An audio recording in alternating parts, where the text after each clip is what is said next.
Hey Convergers, so we got pound plus 01, that wave, and within that wave we have the very first one, or plus 001. Came out in 2021 and is called the Victory 2 Assault Buster Gundam. Alright, the other models in this wave are these guys. I actually bought a loose Zeong. I'm not sure if it came from this or not, or like a multi-pack set. Anyways, I'll get around to all those at some point in time. Here are the basic stats. This one's actually not that tall. It's like 15 meters. Most Gundams are like 18 or 20 meters, I think. Let's open this up here. Yeah, gum is, yeah, it's got some brown spots going on. So into the trash. Here's good old fandom here, and it's from the Victory Gundam cartoon. Uso Ewan is the star.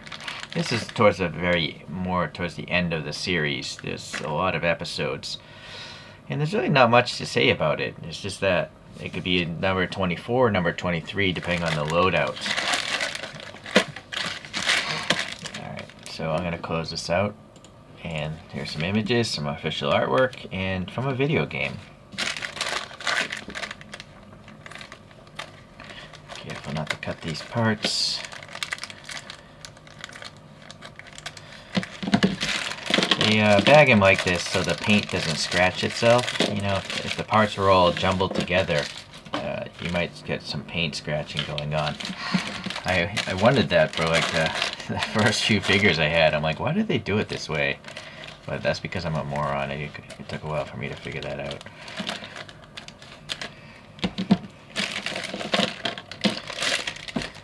Alright, that little cardboard keeps the antenna from getting broken because it's brittle plastic. Let's start with the head here. Do it a little bit differently. So the head has a nice metallic green there. And then the eyes are translucent green. A little light bouncing around. There's a little red in front of them. Black and red here on the front. Unfortunately the side vents and the cannons have no paint. But nice molded details, actually. The back of the head has these nice lines. Very often the back on these Converge is pretty plain. So this antenna thing, there, that was a really tight fit. You heard it squeak in there. So I don't feel a need to glue that in place. All right, so that's how it looks. I like to break these apart because, yep, stuck paint. I'm afraid if I just twist it, it'll actually rip the peg off. So I just try to flex it off. The legs on almost all these things are just glued permanently in place. In almost all these things, the torso is part of the... It's not a separate piece. But almost all of them have nice underfoot details, if that matters to you. And then here's a peg hole for the clear stand. Nice molded details. Unfortunately, the paint app on this one wasn't so great. This gold, right? It's just not enough there, and it looks really splotchy. It's a pretty fine gold paint. It's just that kneecap wasn't done well. And then you can see a bunch of red here. So this is that whole parts rubbing, but I don't know how that could have gotten there. I didn't see any other loose parts in that section of the bag, but these look like they could have been separate pieces, and they're nice and soft, so they can't really break, but they're glued in place. Some thruster details there, really pointy. Cockpit nose area, nice fence in yellow.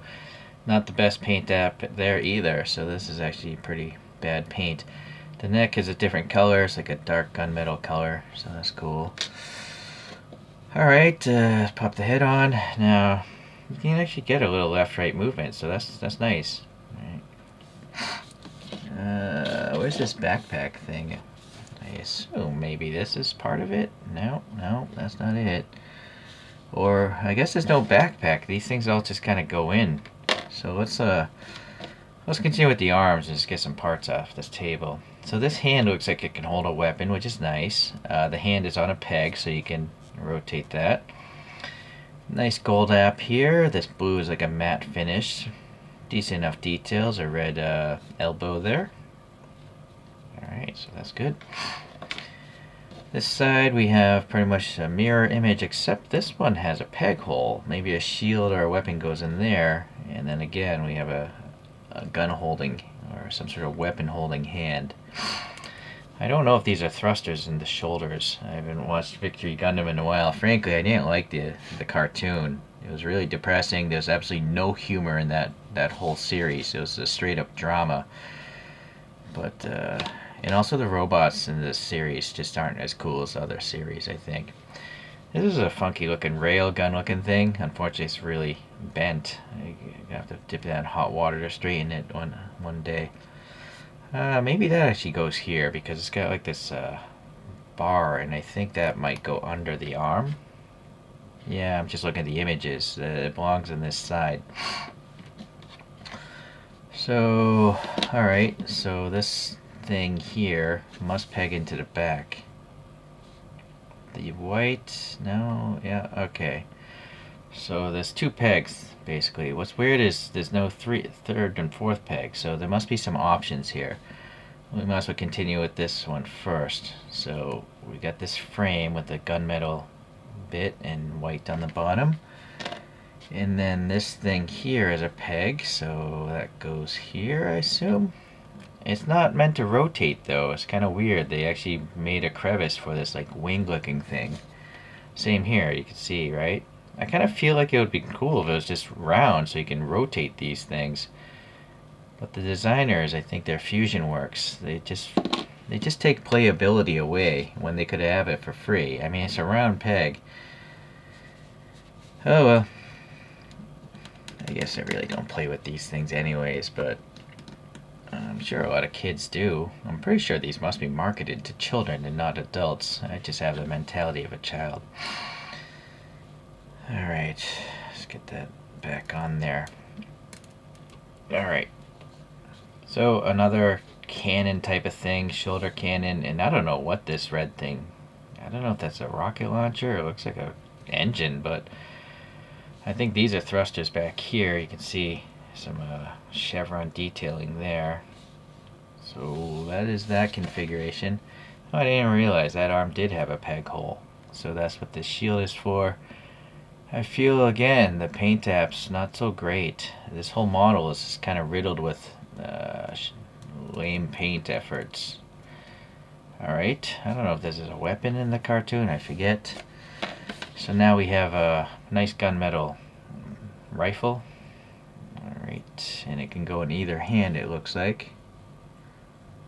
I guess I'll pop it in this side. Because I'm looking at the image back there, and I think this goes into the hand also. This looks like the grip. But it looks like it's upside down on this image here. Right? Doesn't that look like it's that? It looks like that way, right? So I guess, well, I guess it could still go into the hand, but it's just going to go in upside down. Alright, let's, I think I have to take this off first. I'll pop this in through the bottom of the hand. Alright, so it's like a weird, oh, okay, that would explain why that bar is on there with a weapon. So one goes into the arm, one goes into this grip thing. Amazingly, I figured it out relatively quick. Will it stand? I mean, there's a lot of stuff going on here. Well, actually, it will stand on its own. But if you know, it seems to be front heavy.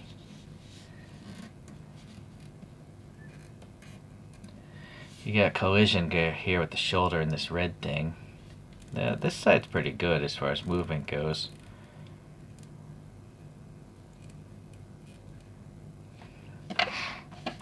I guess I'll just pop it on the stand anyways. These stands are not universal. The peg size and location changes per Gundam, so I usually put a sticker on it so it doesn't get mixed up with my other ones. Alright, well, according to the fandom, it says that these two fought in one episode. Uso only uses thing one time, I guess, in the Victory cartoon series. So this is plus 008, and it's called Goter Latan, and I have the option pack of this wacky cannon thing that's on it. The enemy robots are just so weird looking from this particular cartoon. They look like bug eyes, right? So the Gundams themselves just look like Gundams, meaning they're kind of boring. And then the enemy ones, which I usually like, these are the lamest ones. So Victory, not for me. Alright, let's look at some other Victory robots. Number 23 in the Converge lineup is just called Victory 1. That's got a lot of cool details. And then number 238, quite further down the road, this is called the second V. I assume V is for Victory. And then number 117 is the V2 Buster. So it's actually kind of a lamer version of the one we're talking about today. I mean, it still has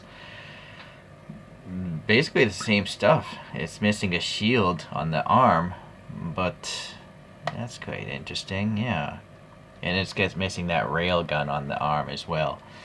So maybe that's what makes it a 23 versus a 24 model, as far as the mech suit numbering goes. I don't know. I've slept through probably half of Gundam Victory because it was that bad. Alright, let's get these guys out of here and just look at this one here. So sadly, mine is riddled with, paint apps that are not the greatest. There's just dirtiness everywhere, smudges everywhere, even though the packaging seemed okay. But as usual, there's a lot of gnarly details on this thing. There's just tons of nooks and crannies, panel gaps, recesses here and there, and patterns and textures. So it's really cool with some paint, can make it look really nice, but I'm not even going to bother. Alright, well, thank you for watching today, and hopefully my next Gundam Converge will be a little more exciting.